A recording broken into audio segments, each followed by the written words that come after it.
El profesor Yang lleva 2 años prediciendo exactamente esto.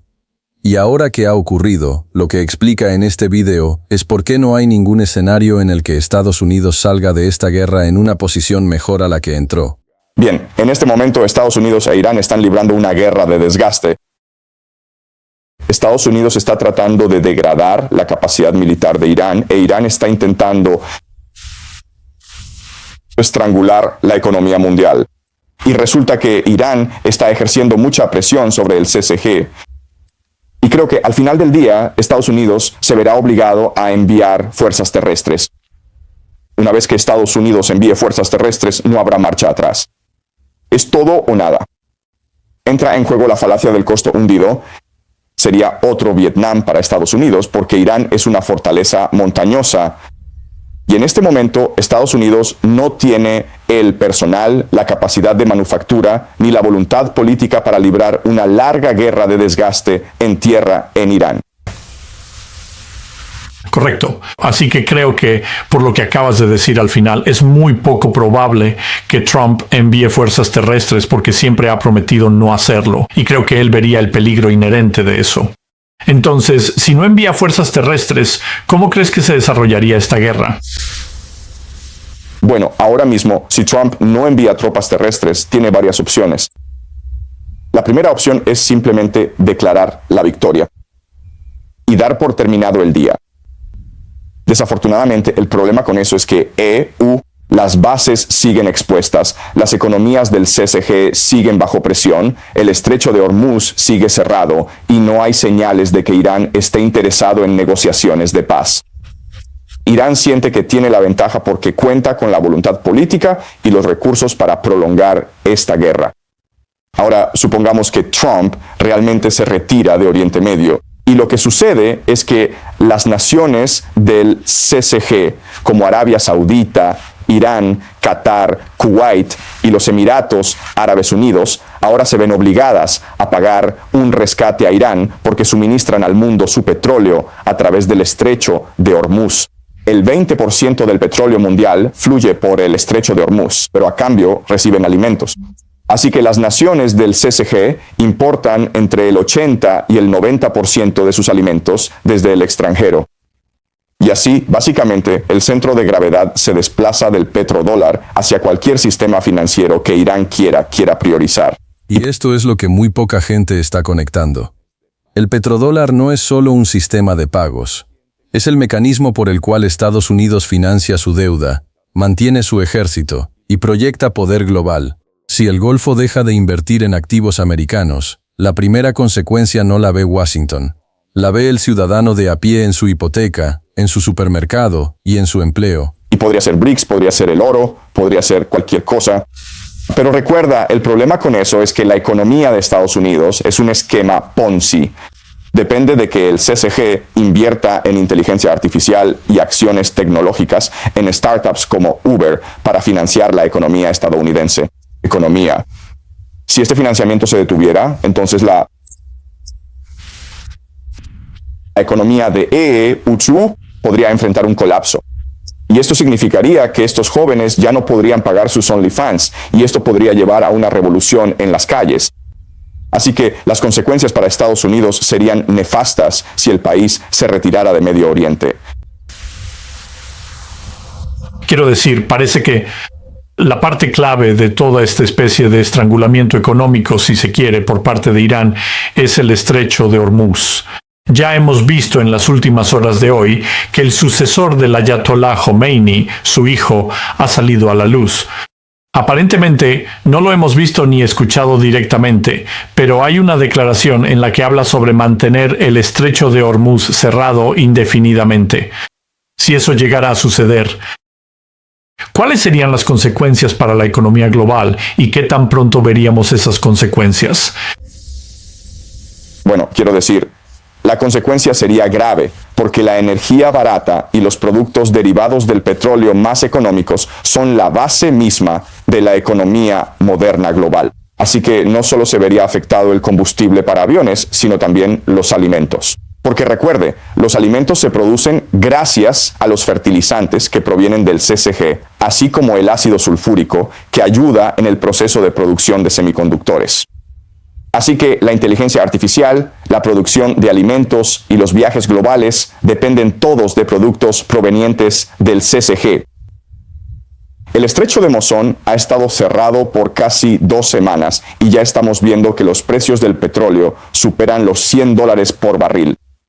Irán dice que quiere llevarlo a $200 por barril, lo que indica sus intenciones. El movimiento chiita Hussein ha estado cerrado durante meses. Ahora recuerde, incluso si Irán reabriera el movimiento chiita Hussein, pasarían semanas antes de que la producción de petróleo se reanude. Así que creo que para la economía global hemos llegado al punto de no retorno. Y en el futuro, las economías globales tendrán que comprometerse con una cierta desindustrialización e incluso con el mercantilismo para poder sobrevivir a futuros choques. Así que si vas al sudeste asiático, Vietnam y Tailandia ya han ordenado a los empleados gubernamentales trabajar desde casa para ahorrar combustible. Ha señalado que las monarquías del Consejo de Cooperación del Golfo, el CCG, como has mencionado varias veces aquí, son estados estructuralmente inusuales, porque se sostienen gracias al petróleo y la desalinización. No tienen su propio suministro de agua de forma natural y cuentan con la protección estadounidense. Dices correctamente que fueron construidos en pleno desierto, sin seguridad alimentaria, como mencionaste, con un 80% de importaciones, sin seguridad hídrica, dependiendo de la desalinización, sin defensas geográficas, son terrenos planos y expuestos, sin cohesión demográfica. En lugares como Dubái, por ejemplo, el 90% de la población son expatriados y no cuentan con una arquitectura de seguridad independiente, ya que dependen de Estados Unidos, que obviamente tiene bases en muchos de esos estados. Si juntas todo esto, lo que está ocurriendo ahora, en términos de las tácticas que está desplegando Irán, incluyendo las amenazas a la desalinización, pero también atacando obviamente hoteles y aeropuertos y demás, va directo al corazón de lo que los estados de la región quieren para el futuro de su economía, que es el turismo, el deporte, el entretenimiento. Claramente está diseñado para ahuyentar a la gente de eso. ¿Cree usted que esto ahora representa una amenaza existencial para el modelo de negocio de los estados del CCG de cara al futuro?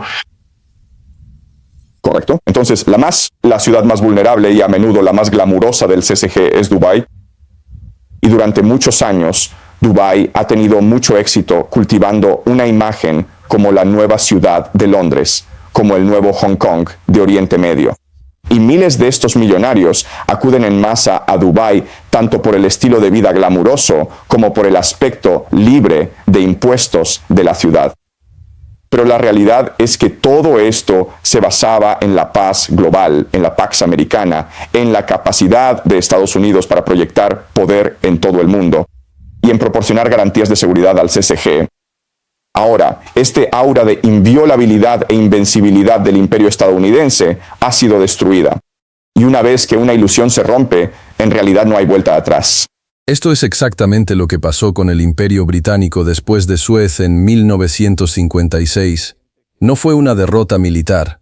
Fue el momento en que el mundo entero vio que Gran Bretaña no podía sostener sus compromisos sin el permiso de Washington.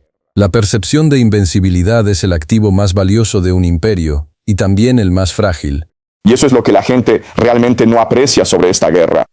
Esta guerra no está dirigida a Israel. Esta guerra no está dirigida solo al CCG y a la ilusión del imperio estadounidense. Esta guerra está dirigida al imperio estadounidense en sí mismo. Y lo que la gente no aprecia son los aspectos escatológicos de esta guerra, en el sentido de que Irán lo ve un deber moral, un imperativo moral de Dios para destruir al gran Satán, que es el imperio estadounidense. Y la base del imperio estadounidense, por supuesto, es la economía global. Correcto. En el corazón y la cabeza de la economía estadounidense está el presidente de los Estados Unidos. Has argumentado que Trump no es la persona más poderosa de Estados Unidos y has insinuado que en realidad la verdadera base de poder es Israel. Explica eso. Correcto. En realidad, no digo que la verdadera base de poder sea Israel. Lo que digo es que la verdadera base de poder es una colección de 6 sociedades que tienen una visión escatológica de esta guerra. Y estas sociedades secretas incluyen a los masones, que ahora se llaman los Rosacruces, y los Caballeros Templarios.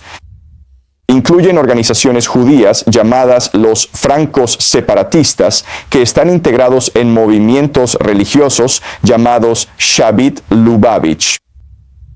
Y luego tienes a los jesuitas. Tienes una colección de sociedades secretas. Y ellos creen que una guerra en Oriente Medio iniciar un proceso que culminaría en el fin de los tiempos y el regreso de Jesús, la llegada del Mesías judío, la construcción de un gobierno mundial único. Tienen diferentes escatologías, pero muchos de sus marcos temporales coinciden, así que donde convergen es en que debe haber una guerra en Oriente Medio para que todo comience. Esta guerra en Oriente Medio llevará a la derrota del imperio estadounidense, y esto llevará a la culminación del proyecto del Gran Israel, donde Israel podrá controlar Oriente Medio desde el Nilo hasta el Éufrates. Una vez que el proyecto del Gran Israel esté en marcha, se transformará en la Pax Judaica, que será un estado de vigilancia basado en inteligencia artificial. Esto eventualmente llevará a la guerra de Gog y Magog, la destrucción de la mezquita de Al-Aqsa y la construcción del tercer templo, el regreso de la diáspora judía a Jerusalén y la llegada del Mesías judío o el Anticristo. Así que ya tienen el guión escrito. Y desafortunadamente, muchos de los acontecimientos mundiales están siguiendo ese guión. Exacto. Quiero decir, mucha gente dice que mucho de lo que acabas de decir es un montón de tonterías fantásticas y está impulsado por tópicos antisemitas. ¿Qué tienes que decir sobre eso? Mira, entiendo perfectamente ese argumento. Hace 5 años yo habría dicho lo mismo sobre este tipo de argumentos y formas de pensar. Así que lo que hago es modelado predictivo, lo que significa que voy a lanzar algunas teorías. Y luego, basándome en estas teorías, voy a extrapolar hacia el futuro y ver cuáles son las predicciones. Si estas predicciones son correctas, entonces mis teorías deberían tener cierta legitimidad. Ahora bien, cuando doy clases, no realizo análisis históricos, me dedico al análisis especulativo. Y así, en 2024, hace 2 años, dije que esta guerra en Irán ocurriría. Y yo proporcioné gran parte de mi análisis. Y una parte muy importante de mi análisis es el análisis escatológico, es decir, que los sionistas cristianos controlan los Estados Unidos. Existe un predicador llamado John Hagee que dirige una organización llamada Cristianos Unidos por Israel, la cual cuenta con aproximadamente 7 millones de miembros. Los sionistas cristianos están profundamente arraigados en el aparato de seguridad nacional y en el Pentágono. Hay informes de que los comandantes han informado a sus tropas que esta es una guerra para traer de vuelta a Jesús y para no tener miedo. Así que ese es mi argumento. No quiero creer esto, pero debido a que esta guerra en Irán está ocurriendo, me veo obligado a concluir que parte de mi análisis especulativo tiene validez. Lo más importante de lo que dice el profesor Yang aquí no es si la escatología es literal o no. Es que hay actores con poder real que toman decisiones reales basándose en esas creencias. Y eso, independientemente de lo que uno piense sobre religión, tiene consecuencias políticas y militares absolutamente concretas. De lo contrario, sería muy difícil. Para ser honesto, creo que la palabra especulación no le hace justicia del todo. Quiero decir, mira, no hay duda de tus predicciones. Hasta ahora han demostrado ser increíblemente precisas en relación a la victoria de Trump y luego la guerra con Irán. Pero creo que la idea de que todo esto es parte de un complot para traer de vuelta a Jesucristo, puede que haya algunas personas por ahí que sostengan tal frase. Creo que es muy poco probable, a menos que surja alguna evidencia en contrario, que sean comandantes actuales en el ejército de los Estados Unidos. Pero, profesor Zhang, usted tiene muchos seguidores. Mucha gente está interesada en su análisis predictivo. Y es bueno tenerlo en nuestro programa. Muchas gracias.